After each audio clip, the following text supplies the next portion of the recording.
Michael Nabat, bonjour. Bonjour. Alors vous êtes responsable développement Big Data de ProAgrica. ProAgrica, c'est quoi? ProAgrica, c'est un groupe anglo-néerlandais.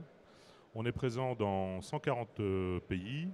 On a des bureaux à peu près dans une cinquantaine de pays. Et on est spécialisé dans tout ce qui est traitement de la donnée agricole. Alors, on parle de Big Data. Moi, je trouve que dans le monde agricole, on en parle beaucoup. Et on a souvent l'impression que c'est une enveloppe vide. Vrai ou faux? C'est faux. C'est concret. Depuis 2 ans, on travaille sur des vrais projets avec différents acteurs du monde agricole, dans l'industrie de l'agrofourniture, dans le monde du matériel agricole. On a vraiment des développements très concrets et des développements significatifs dans plusieurs pays dans le monde, notamment surtout en Angleterre, au Canada et en Allemagne. Alors vous me dites c'est faux, mais ça veut dire que les acteurs aujourd'hui doivent s'engager aujourd'hui pour être prêts demain? Il est nécessaire aujourd'hui de faire vraiment un vrai travail sur ce sujet, d'intégrer toutes ces problématiques dans la stratégie de son entreprise, parce que la donnée va avoir un rôle essentiel dans l'avenir pour toutes les entreprises du secteur agricole. Ça veut dire qu'il faut structurer les fichiers et pour ça, il faut s'y prendre à l'avance avec des compétences particulières, des data scientists par exemple? Les data scientists sont un élément clé de la réussite de ce projet dans les entreprises, c'est évident. Et vous, dans votre entreprise, vous en avez?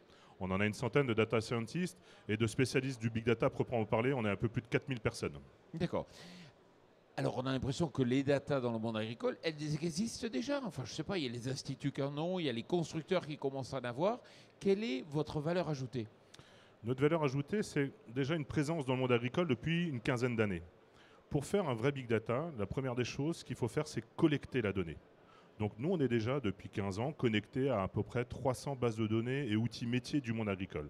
Donc ça, c'est la première source d'information qui est importante. Pour que le big data marche, il faut de l'information. Ensuite, on va devoir traiter cette information-là. Notre métier de traitement d'information, on le fait dans d'autres secteurs depuis plus de 8 ans, dans le monde de la banque, de la finance, de l'assurance et du transport aérien. Donc on n'a fait que réutiliser des technologies que l'on a déjà depuis un petit moment, mais en les appliquant à des métiers spécifiques.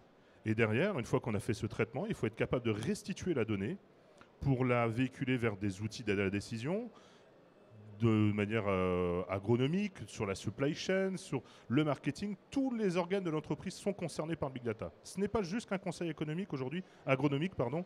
On a tendance un petit peu à trop focaliser sur l'agronomie du big data, mais vraiment, c'est tous les organes de l'entreprise qui sont touchés. Ça veut dire que quelque part, je ne sais pas si ça va vous plaire, mais quelque part, vous faites des tuyaux, vous, pour la data. On se revendique comme plombier de la donnée. Tout à fait. Alors, ce qui est intéressant, c'est que vous n'êtes pas partie prenante, c'est-à-dire que vous êtes capable d'aller parler avec tous les acteurs. Voilà, on est vraiment indépendant. C'est-à-dire qu'on n'a pas de major agricole importante derrière nous. On travaille avec tous les acteurs de tout le monde entier. Et on contribue, je dirais, au développement de chacun d'eux. C'est-à-dire que notre philosophie, nous, c'est vraiment le partage de la donnée. Et ce, avec n'importe qui. On a des filiales qui sont, par exemple, dans le monde du logiciel en Angleterre. Et ben, on travaille quand même avec nos concurrents. En Angleterre, aujourd'hui, on est capable de capter 80% de la donnée des agriculteurs connectés. Donc c'est quand même très important. Alors vous le savez, en France, de la donnée, il y en a partout, mais chacun dans le monde agricole veut la garder pour soi. Pourquoi il vous la donnerait à vous? Pourquoi justement, cette neutralité déjà. Il n'y a pas de parti pris derrière. Il n'y a pas de groupe d'influence qui vont pouvoir utiliser ces données-là d'une autre manière que celle qui est destinée à l'agriculteur, parce qu'à la fin, ce qui est important, c'est que l'agriculteur puisse augmenter ses productions et que chaque acteur gagne de la valeur sur l'ensemble de ces données-là.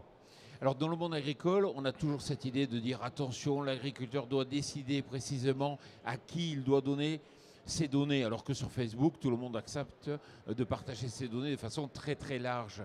Est-ce que vous intégrez justement ce choix? Alors, on a fait très attention à ça aujourd'hui. C'est-à-dire que ce sont des données sensibles qui sont issues de parcelles, d'élevage, donc qui touchent quand même directement à la production de l'agriculteur. Donc on a mis en place un portail chez nous qui permet à l'agriculteur de choisir de quelle manière il va véhiculer son information, soit de manière anonyme, soit de manière non anonyme.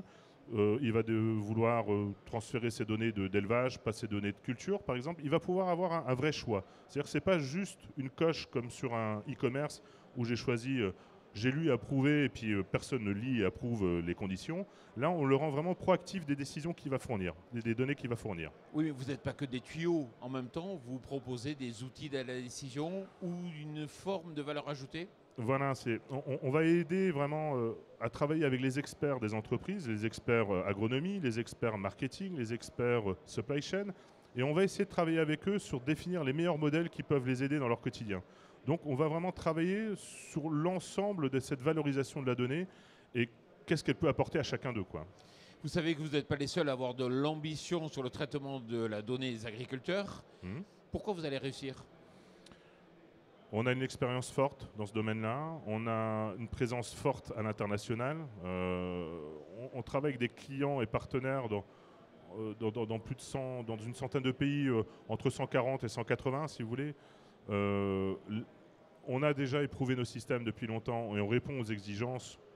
Le big data, on parle souvent des 3V. Aujourd'hui, les 3V, comme je vous disais, des données issues de 140 à 180 pays. On parle de vitesse. Notre système est capable de traiter jusqu'à 350 milliards de données en temps réel en même temps. Et on parle de variété de données. Je vous parlais tout à l'heure des 300 bases de données du monde agricole.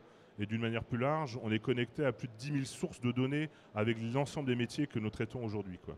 Michael Nabat, merci beaucoup et bonne chance pour votre développement dans la donnée. Merci à vous, Jean-Paul. Au revoir. Au revoir.